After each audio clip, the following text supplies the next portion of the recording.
Hi, my name is Aaron Montgomery, and I'm an entrepreneur based in Richmond, Virginia. I remember when I was about 16 years old, I had the meeting that forever changed my life with a gentleman who was a car dealer based in Southeast Michigan, where I grew up. I had asked him if he would consider giving me a summer job, and he said, "Sure. Why don't you stop by my office and we can talk about it?" And at the time, I just looking for some place to work. I really hadn't considered this a career opportunity. It was more just what would I do for the summer before I graduated and gone off to college. But when I got to his office, something just hit me. And I don't know what it was. I think it might have been the overall impression that I got. But from the second I walked the door, I just felt like I'd walked into something different. I felt like I was starting to appreciate and maybe even start to realize my calling. He had this beautiful office. It was the old school dark mahogany, Godfather style with the shoe buffer in the corner.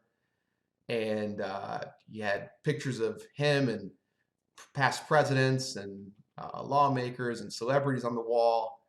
Uh, he had a model plane on his desk that at the time I naively thought was just a toy, and even may have even made a comment as such. But he said, no, that's actually a model of an airplane that I own. He owned a jet that he would use to visit some of his other stores. And but more than anything was when I got to the far wall of his office, and he had a wall full of students in their caps and gowns, all high school seniors. And for each one, he had given a scholarship to go to college. And there were literally just dozens of these kids smiling and grateful on his wall, and pictures of him with them, or pictures of them, holding their acceptance letters from school. And it was just awesome just to see all this support that he'd given into his community. And in that moment, I said, I want to do this too. Like all of it. Like, I think this is fantastic. I'd love to, I wanted to be a leader in the community. I wanted to contribute. I wanted to fly around in jets. I wanted the whole thing. And the way that I interpreted that was, in order to do that, I need to be a car dealer. So I spent, from that moment on, I said, I'm going to be a car dealer. I'm going to learn. I'm going to work with him. I'm going to learn how to sell. Eventually, I'll learn how to manage. Maybe I'll learn how to run dealerships. And maybe one day I'll get an opportunity to buy some dealerships, and I'll be a car dealer, because that's the path to being like that. And that's what I did. And honestly, it was a non-traditional choice. It took some selling, and it took some convincing for my friends, my families, my teachers. Um, it wasn't a straight line by any means. There were lots of ups and downs. I think that at times I was discouraged because it was so untraditional or so non-traditional, and that when I saw people that had taken the likelier path, I think there were times when I was discouraged or distracted, frankly. But ultimately, that focus paid off, and I found some success in that career, and I was able to one day own several dealerships and find some success there, and hopefully inspire others in the process. And if that's where the story ended for me, I think that'd be a fine story. But I think I would be remiss if I didn't share that for me, the real lesson in my career wasn't that you should get an inclination of what you want to do early on and use that to focus throughout your career to ultimately get to a goal. In fact, I realize as I look back now that the goal of what I wanted to do in my career was actually not even the point, because the inspiration that I got from meeting Mr. Stewart had less to do with what I wanted to do, e.g., be a car dealer. It was everything about what I wanted to be. I wanted to be like him. I wanted to influence my community and have an impact and contribute and be able to do that in a meaningful way. And when I saw him doing that, it inspired me.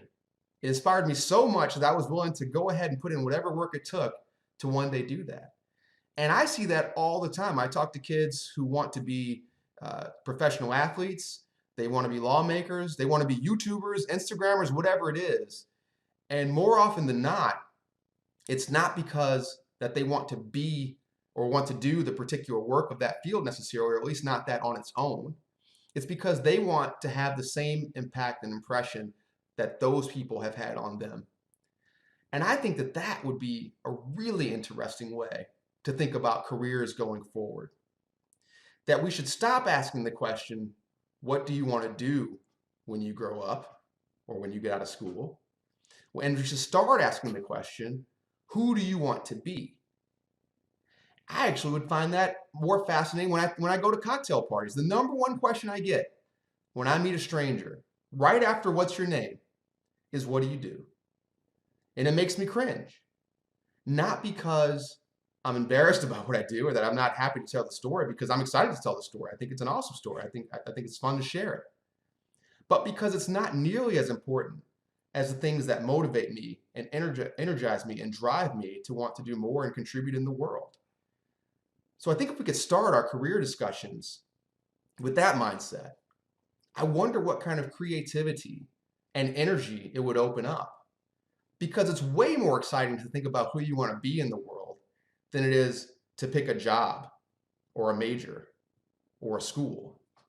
Pick a life and go and live that life. And I think especially now, in the world that we're in right now, that's being virtually recreated in front of our eyes, where a lot of the old normal is giving way to the new, we all have a chance to rethink, what does that mean? Because the thing that I wanted to do may not even exist in the new world.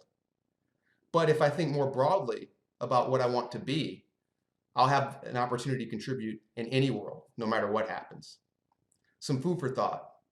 Thanks for letting me share.